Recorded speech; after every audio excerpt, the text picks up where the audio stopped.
जय जय श्री परऊं कूप तुअ बचन पर सकऊं पूत पति त्यागी कहसी मोर दुखो देखी बड़ कस न करब हित इलाज। कैकेयी ने कहा, मैं तेरे कहने से कुएं में गिर सकती हूँ, पुत्र और पति को भी छोड़ सकती हूँ। जब तू मेरा बड़ा भारी दुख देखकर कुछ कहती है तो भला मैं अपने हित के लिए उसे क्यों न करूँगी। उबरी करी कबूल कैकेयी कपट छुरी उर पाहन तेई लखई नरानी निकट दुख कैसे चरई हरित तिन बलि पशु जैसे।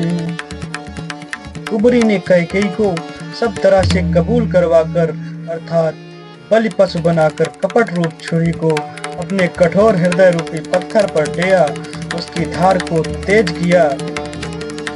रानी कैकेयी अपने निकट के शीघ्र आने वाले दुख को कैसे नहीं देखती। जैसे बलि का पशु हरी हरी घास चरता है पर यह नहीं जानता कि मौत सिर पर नाच रही है। सुनत बात मृदु अंत कठोरी देती मनो मधुमाहुर घोरी कही चेरी सुधी यही कि नाही स्वामिनी कहूं कथा मोहि पाही। मंथरा की बातें सुनने में तो कोमल हैं पर परिणाम में कठोर भयानक है, मानो वह शहद में घोलकर जहर पिला रही हो। दासी कहती हैं, हे स्वामिनी, तुमने मुझको एक कथा कही थी, उसकी याद है कि नहीं। दुई बरदान भूप सन थाती मांगहूँ आज जुड़ावहूँ छाती सुतहि राजू राम बनवासु लेहु सब सवती हुलासु। तुम्हारे दो वरदान राजा के पास धरोहर हैं, आज उन्हें राजा से मांगकर अपनी छाती ठंडी करो। पुत्र को राज्य और राम को बनवास दो और साथ का सारा आनंद तुम ले लो। भूपति राम शपथ जब करई तब मांगे हूँ जही बचन न टरई। काजू आज निसी बातें बचन मोर प्रिय मान हूँ जीते। जब राजा राम की सौगंध खा ले तब वर मांगना जिससे वचन न टलने पावे। आज की रात बीत गई तो काम बिगड़ जाएगा। मेरी बात को हृदय से प्रिय प्राणों से भी प्यारी समझना। बड़ को घात करी पात किनी कहसी कोप ग्रह जाऊं आज सवारों सजग सबो सहसा जनिपति आओ। अपनी मंथरा ने बड़ी बुरी घात लगाकर कहा, ओ भवन में जाओ, सब काम बड़ी सावधानी से बनाना, राजा पर सहसा विश्वास न कर लेना, उनकी बातों में ना आ जाना। गोबर ही रानी प्राण प्रिय जानी बार बार बड़ी बुद्धि बखानी कोई समहित न मोर संसारा बहे जात कहीं बहिसी अधारा। कुबरी को रानी ने प्राणों के समान प्रिय समझकर बार बार उसकी बड़ी बुद्धि का बखान किया और बोली, संसार में मेरा तेरे समान हितकारी और कोई नहीं है, तो मुझ बही जाती हुई के लिए सहारा हुई है। जाऊं विधि पूरब मनोरथ काली करऊं तो ही चक पूतरियाली बहु विधि छे रहिया दरुदेई कोप भवन गौनी कैकेयी। यदि विधाता कल मेरा मनोरथ पूरा कर दे तो हे सखी, मैं तुझे आंखों की पुतली बना लूं। इस प्रकार दासी को बहुत तरह से आदर देकर कैकेयी कोप भवन में चली गई। विपत्ति बीज बरसारी तू चेरी भोई भाई कुमति कैकेयी केरी पाई कपट जलु अंकुर जामा पर दो दल दुख फल परिणामा विपत्ति कलह बीज है, दासी वर्षा ऋतु है। कैकेयी की कुबुद्धि उस बीज के बोने के लिए जमीन हो गई। उसमें कपट रूपी जल पाकर अंकुर फूट निकला। दोनों वरदान उस अंकुर के दो पत्ते हैं और अंत में इसके दुख रूपी फल हो गए। कोप समाज साज सब सोई, राज करत निज कुमति बिगोई। राउर नगर कोलाहल होई, यह कुचाली कछु जान न कोई। कैकेयी कोप का सब साज सजकर कोप भवन में जा सोई। राज्य करती हुई वह अपनी दुष्ट बुद्धि से नष्ट हो गई। राजमहल और नगर में धूमधाम मच रही है। इस कुचाल को कोई कुछ नहीं जानता। प्रमुदित पुर नर नारी सब, सजहि सुमंगल चार।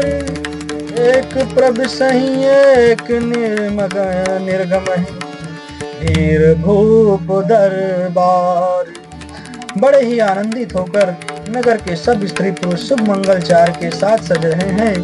कोई भीतर जाता है, कोई बाहर निकलता है। राजद्वार में बड़ी भीड़ हो रही है।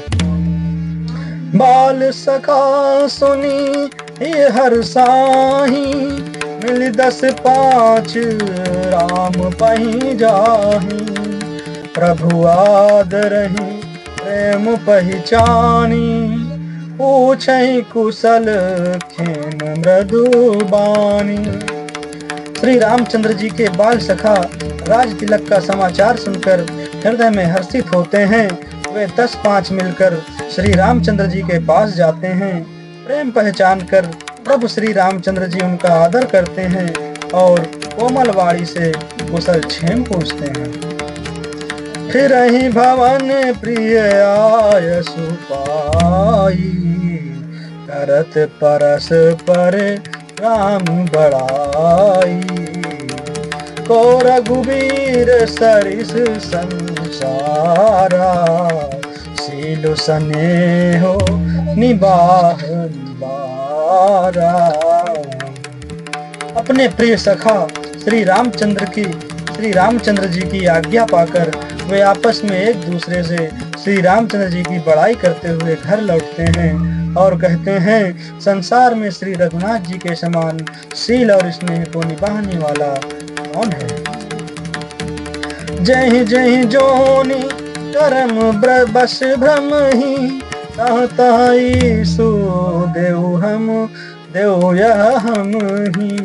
सेवक हम स्वामी सिय नाहु, ओ नाथ यह और निबाहु। भगवान हमें यही दे कि हम अपने कर्मवश भ्रमते हुए जिस जिस योनि में जन्मे, वहाँ उस योनि में हम तो सेवक हों और सीतापति श्री रामचंद्र जी हमारे स्वामी हों और यह नाता अंत तक निभ जाए। अस अभिलाषु नगर सब काहू, कई सुता हृदय अति दाहू। ओ न कुसंगति पाई न साई, रहई न नीच मते चतुराई। नगर में सबकी ऐसी अभिलाषा है, परंतु कैकेयी के हृदय में बड़ी जलन हो रही है। कुसंगति पाकर कौन नष्ट नहीं होता। नीच के मत के अनुसार चलने से चतुराई नहीं रह जाती। सांझ समय सानंद नपु, गयो कैकेयी गे। गवन निठरता निकट किया, जनु धरी देह शने। संध्या के समय राजा दशरथ आनंद के साथ कैकेयी के महल में गए, मानो साक्षात इसने ही शरीर धारण कर निष्ठुरता के पास गया हो। कोप भवन सुनी सकुच उराऊ, भय बस अगुड़ परई न पाऊ। सुरपति बसई बाह बल जाके, नरपति सकल रहई रुख ताके। वो भवन का नाम सुनकर राजा सहम गए। डर के मारे उनका पांव आगे को नहीं पड़ता। स्वयं देवराज इंद्र जिनकी भुजाओं के बल पर राक्षसों से निर्भय होकर बसता है और संपूर्ण राजा लोग इनका रूप देखते रहते हैं। सो सुनीति रिस गयो सुखाई, देखऊं काम प्रताप बढ़ाई। सूल कुलिस असी अंग निहारे, रतिनाथ सुमन शर्मारे।